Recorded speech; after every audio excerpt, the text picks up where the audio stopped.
Oi, gente, aproveitando que Casa de Dinamite chegou recentemente no catálogo da Netflix, para poder trazer a crítica aqui para o canal. Esse é um filme que eu tive a oportunidade de ver no cinema, naquele circuito limitado que a Netflix faz.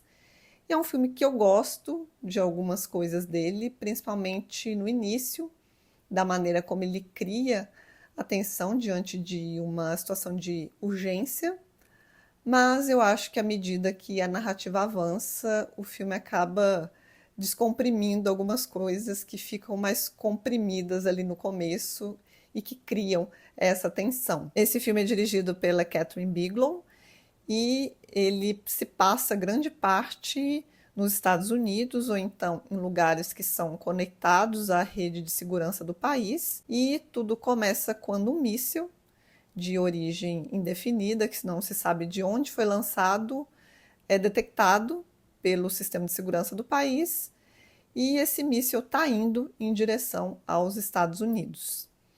E a partir desse momento, eles têm 18 minutos até que o míssil possa atingir algum lugar do território americano.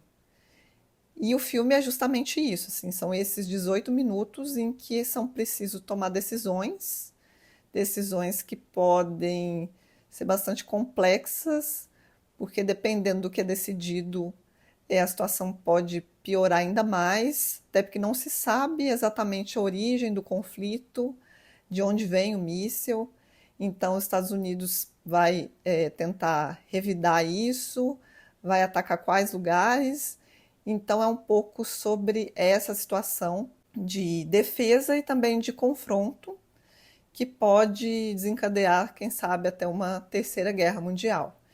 Então o filme ele vai muito ali por esse caminho de uma urgência, desses 18 minutos em que decisões precisam ser tomadas. Então esse é o contexto do filme, que vai ser trabalhado pela Catherine Bigelow por meio de uma narrativa que ela é tripartida. Então são os mesmos 18 minutos desse acontecimento, só que visto por pontos de vista distintos. Então, no primeiro momento, por exemplo, a gente tem à frente ali a capitã da sala de situação da Casa Branca, que é interpretada pela Rebecca Ferguson, que é Olivia. Então, ela está mais à frente da situação e tem esse ponto de vista até da gente conhecer um pouco da família dela. O filme ele tenta criar também essas situações em que envolve um pouco da vida pessoal de alguns dos personagens. E depois a gente tem a entrada do Jake. O Jake faz parte do Conselho de Segurança Nacional. Ele é interpretado pelo Gabriel Basso. E aí a gente já tem um ponto de vista que está mais vinculado a ele. E num terceiro momento, quem vai entrar em cena é o Idris Elba, que interpreta o presidente dos Estados Unidos. E aí também vai ser esse ponto de vista mais voltado a ele. Então essas três figuras, do presidente, do Jake e da Olivia, eles acabam ficando mais no centro da situação, até para tomada de decisão, ponderar algum tipo de possível decisão que também pode ser tomada. Também ao longo do filme são vários personagens, outros personagens que vão aparecer. Então, acho que nem dá para dizer que esses três são protagonistas, ainda que eles tenham um certo destaque no filme. Inclusive, eu já aproveito para destacar também as atuações do Idris Elba e da Rebecca Ferguson, que, na minha opinião, são as melhores do filme, que trazem toda essa angústia, né? Esse peso da decisão que eles têm, às vezes, que tomar ali diante deles, por meio da voz, da respiração mesmo, na maneira como eles se movimentam.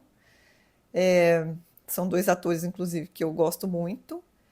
E um outro destaque aqui vai para a trilha sonora, que é do Folk Bertelmann. É o mesmo compositor que já trabalhou com o Edward Berger em Nada de Novo no Front, também em Conclave. Então é uma trilha que realmente ela se destaca. Eu acho que ela ajuda muito a criar, às vezes, o que falta até para o filme ali, a partir do segundo momento.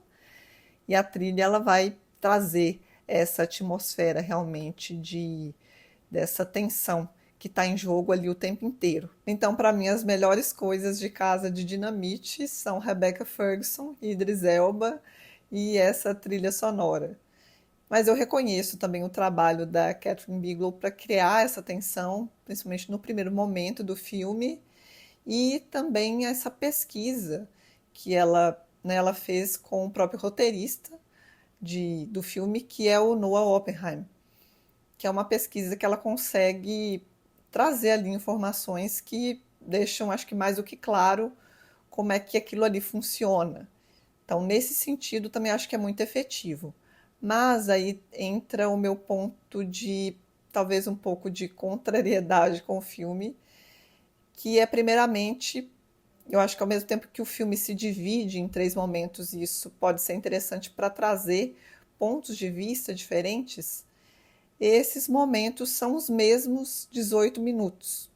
Então, passados os primeiros 18 minutos que a gente acompanha esse primeiro momento, a gente já sabe o que acontece, pelo menos até certo ponto. Então, acaba que a situação ela fica muitas vezes repetitiva. Você escuta aquilo novamente, ainda que de alguém diferente, mas você meio que sabe o que vai acontecer.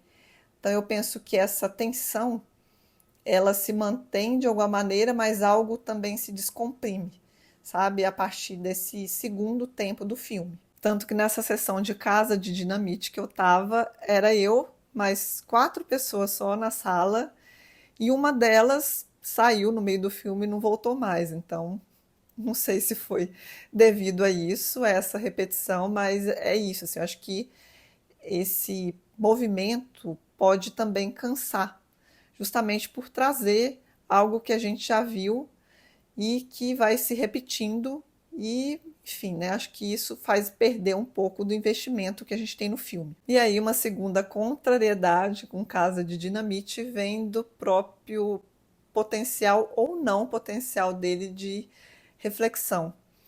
Porque eu acho que é um filme que trata de um tema muito sério, muito urgente, que é essa questão nuclear, mas eu acho que ele não consegue trazer isso de um modo que a gente consiga expandir essa discussão para outros horizontes. Eu acho que ele acaba limitando. E isso talvez por ele ser um filme mais protocolar, acho que ele traz muito do protocolo, né, do que poderia, quais são as decisões que poderiam ser tomadas diante de situações X, Y, Z, mas fica muito que nisso. Né? E como é um filme que é muito trabalhado na urgência, e que essa urgência ela vai ser a mesma, também não tem um respiro para que possa se desprender uma outra coisa dali.